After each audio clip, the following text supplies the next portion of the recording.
ఉపాధ్యాయ బృందాన్ని ప్రత్యేకంగా చక్కగా నిర్వహిస్తున్నందుకు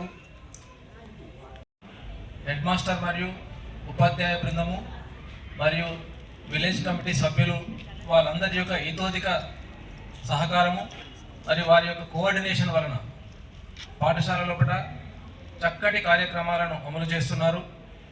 అభివృద్ధి కొరకు నిరంతరం పాటుపడుతున్నారు.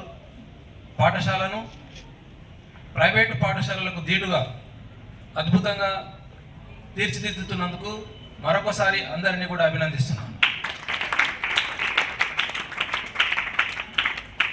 ఖచ్చితంగా వీళ్ళందరి యొక్క కాన్ఫిడెన్స్ ఏంటంటే రానున్న సంవత్సరాల లోపల ఈ పాఠశాల యొక్క స్ట్రెంత్ను డబుల్ చేస్తామనేటటువంటి ఒక హామీని ఇవ్వడం అనేటటువంటిది జరిగింది.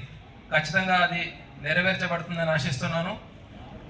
చాలా మంచి డైనమిక్ ఉపాధ్యాయులు ఉన్నారు, చక్కటి నైపుణ్యం కలిగినటువంటి ఉపాధ్యాయులు ఉన్నారు.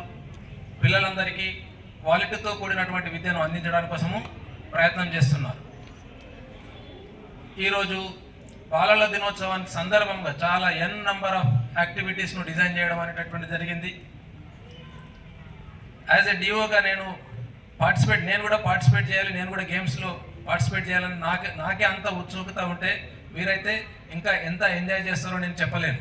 చాలా చక్కటి కార్యక్రమాలను రూపొందించడం అనేటటువంటిది జరిగింది.